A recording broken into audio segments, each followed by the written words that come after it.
अच्छा, तो तुम समझ गई। चलो अच्छी बात है। अगर तुम्हें वो पसंद है तो तुम उसे रख लो।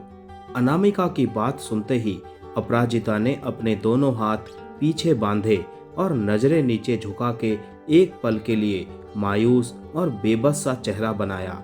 अनामिका जानती थी कि वो बस नाटक कर रही है। जैसी तुम्हारी इच्छा, सिस।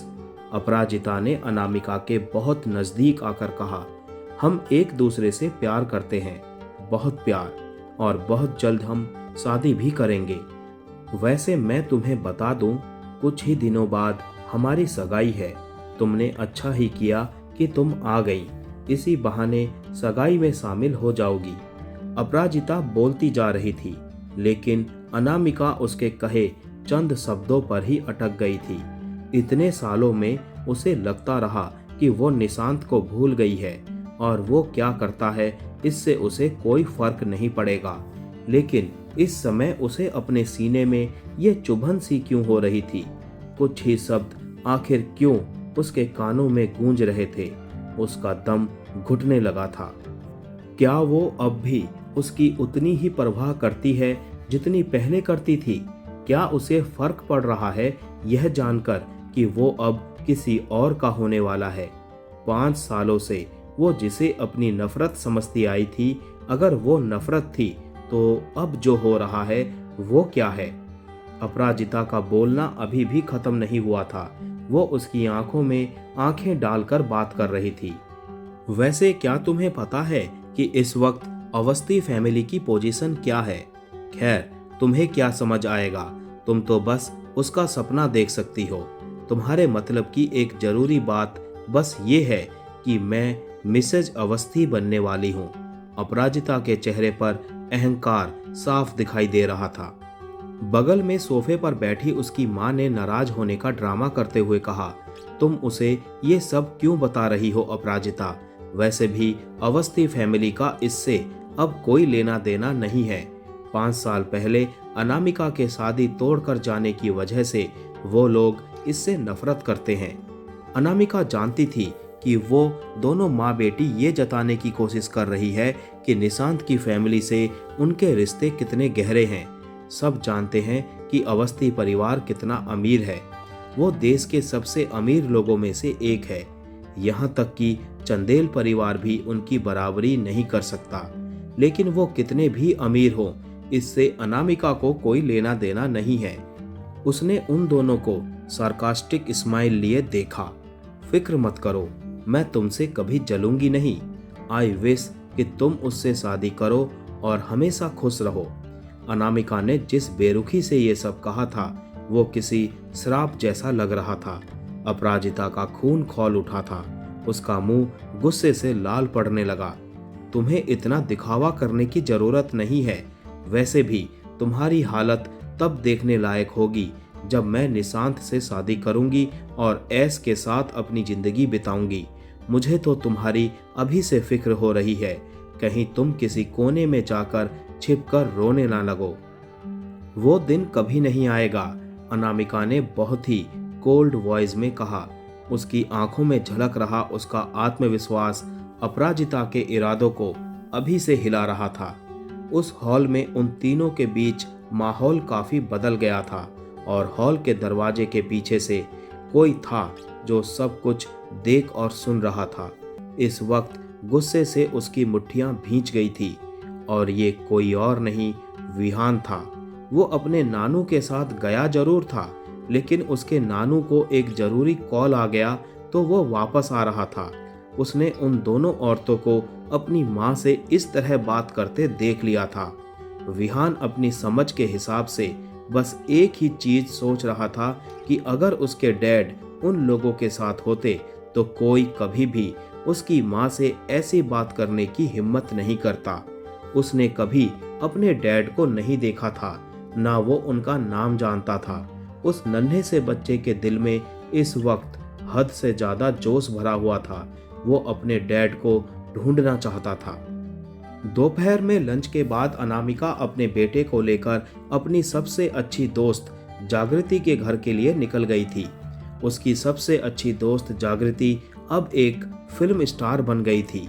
उसने 5 साल कड़ी मेहनत की और अपने दम पर एंटरटेनमेंट इंडस्ट्री में जगह बनाने में कामयाबी पाई। उसके बेहद खूबसूरत अपार्टमेंट पर जब अनामिका पहुंची तब वो सोकर उठी ही थी। विहान को देखते ही उसने दौड़कर उसे गले लगा लिया और पागलों की तरह चूमने लगी। माय बेबी, मैंने तुम्हें बहुत मिस किया। क्या तुम्हें मेरी याद आई?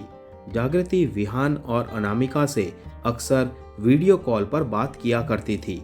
हाँ मासी, मुझे आपकी बहुत याद आई।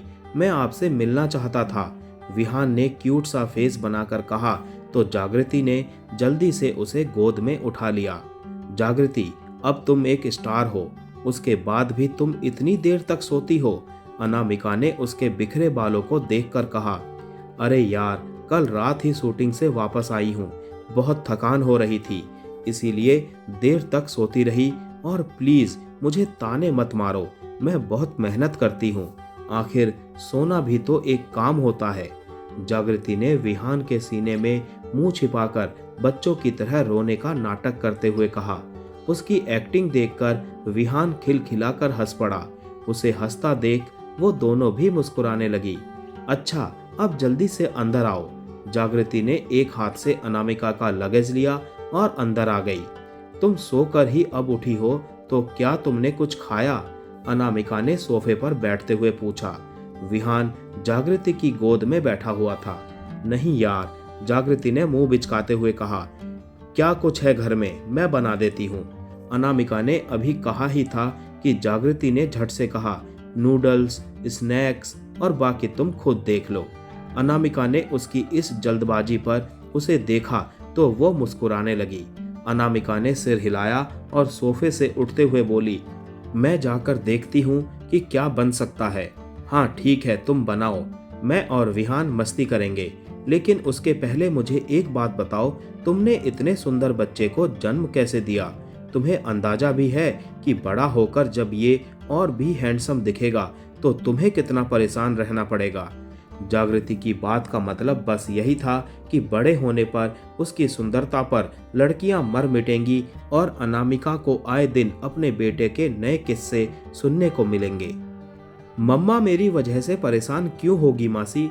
विहान ने बड़ी मासूमियत से जागृति और अनामिका की तरफ देखकर पूछा। तुम मेरे बेटे को मत बिगाड़ो, अनामिका ने मुस्कुराते हुए धमकी दी, लेकिन जागृति ने उसे अनदेखा किया और विहान से बोली, मतलब ये कि जब तुम बड़े हो जाओगे तब और भी खूबसूरत दिखोगे और बहुत सारी लड़कियां तुम्हें पसंद करेंगी और प्यार भी करेंगी, लेकिन मुझे कोई नहीं चाहिए, मुझे बस मम्मा चाहिए, मैं बस मम्मा को प्यार करता हूँ। विहान के मासूम चेहरे पर उदासी आ गई थी। उसका उतरा हुआ चेहरा देखकर जागृति ने हंसते हुए कहा, अच्छा, और मेरा क्या? अब तुम मुझसे प्यार नहीं करते? विहान ने जल्दी से उसके गले में अपनी बाहें डालकर कहा, मुझे मासी भी चाहिए। अनामिका उन्हें छोड़ मुस्कुराते हुए किचन की तरफ बढ़ गई। जागृति और विहान बैठकर टीवी पर कोई कार्टून देख रहे थे जब अचानक उस पर एक एडवर्टीजमेंट आने लगा। वो किसी प्रोग्राम के लिए था। उसमें होस्ट कह रहा था, हमारा मंच उन लोगों का इंतजार कर रहा है जिनके पास खास टैलेंट है। अगर आप 5 वर्ष से कम उम्र के हैं और आपके पास कोई खास स्किल है तो आप इस कंपटीशन में पार्टिसिपेट कर सकते हैं। We are waiting here for the genius children who are ready to shine. So come out children, we welcome you here. हमसे जुड़ने के लिए स्क्रीन पर दिए नंबर पर कॉल कीजिए। विहान ने जल्दी से आसपास देखा। टेबल पर जागृति का फोन रखा था। उसने झट से फोन उठाया और नंबर मिला दिया। उसके बगल में बैठी जागृति तो उसकी फुर्ती देखकर ही हैरान थी। Hello, how can I help you? दूसरी तरफ से एक प्यारी सी आवाज ने कहा। विहान ने फौरन कहा, हेलो, मैं आपके कंपटीशन में पार्टिसिपेट करना चाहता हूँ। ठीक है, आप बताइए आपकी उम्र क्या है, आपकी स्पेशल एबिलिटी क्या है? फोन के दूसरी तरफ से पूछा गया। मैं इस साल 4 साल का हो गया हूँ। मुझे पियानो बजाना आता है और मैं 6th ग्रेड लेवल तक बजा सकता हूँ। क्या मैं पार्टिसिपेट कर सकता हूँ? विहान काफी बेसब्र था। जवाब का इंतजार करते हुए उसके पैर हिल रहे थे। जागृति उसे देखकर मुस्कुरा रही थी। हाँ, आप हिस्सा ले सकते हैं, लेकिन उससे पहले क्या आप अपने पेरेंट्स में से किसी से बात करा सकते हैं? दूसरी तरफ की बात सुनकर विहान ने सामने खड़ी जागृति को देखा, जो कि उसे बड़े ध्यान से देख रही थी। विहान ने मुस्कुराते हुए कहा, मॉम, वो आपसे बात करना चाहते हैं। जागृति उसकी एक्टिंग देखकर हैरान रह गई, लेकिन उसने जल्दी से विहान के हाथ से फोन ले लिया, क्योंकि दूसरी तरफ कोई इंतजार कर रहा था। हेलो, जागृति ने कहा तो दूसरी तरफ से किसी ने कहा, हेलो, क्या आप बच्चे की मदर हैं जिनसे मैंने अभी बात की? जी, जागृति ने एक नज़र विहान की तरफ देखकर कहा, क्या आपका बच्चा 4 साल का हो चुका है और उसे पियानो बजाना आता है? हाँ, और वो काफ़ी अच्छा पियानो बजाता है। ठीक है मैडम, आपको उसे यहाँ लेकर आना होगा। रजिस्ट्रेशन का टाइम बस आज रात 12 बजे तक है। अगर आप उसे आज शाम तक ले आएं तो अच्छा होगा। ठीक है, कहकर जागृति ने फोन रख दिया और विहान की ओर देखकर पूछा, क्या तुम सच में जाना चाहते हो? हाँ, विहान ने सिर हिलाकर कहा। जागृति ने हैरानी से कहा, तुम्हारी मॉम को भी पियानो बजाना आता है, ये तो मैं जानती हूँ, लेकिन तुम्हें उसे कम मत समझो। किचन से बाहर आती अनामिका ने कहा, क्या सच में? तुम तो सुंदर के साथ साथ टैलेंटेड बच्चे की माँ हो। जागृति अपने गालों पर हाथ रखे बोली, तो ठीक है, मासी तुम्हें वहां लेकर जाएगी। जागृति ने विहान के दोनों गालों को पिंच करते हुए कहा, नहीं जागृति, मुझे लगता है तुम्हें वहां नहीं जाना चाहिए।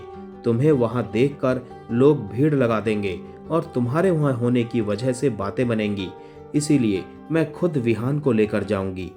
अनामिका के मुंह से वहां जाने की बात सुनकर विहान ने खुशी और हैरानी के मिले जुले भावों से उसकी ओर देखा। मम्मा, क्या आप सच में मुझे वहां जाने देंगी?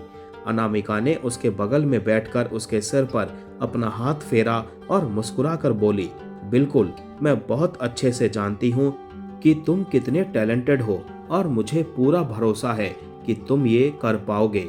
मम्मा, मैं आपको डिसअपॉइंट नहीं करूँगा, मैं अवार्ड जीत कर ही रहूँगा। विहान की आंखों में कहते वक्त एक अलग ही चमक थी।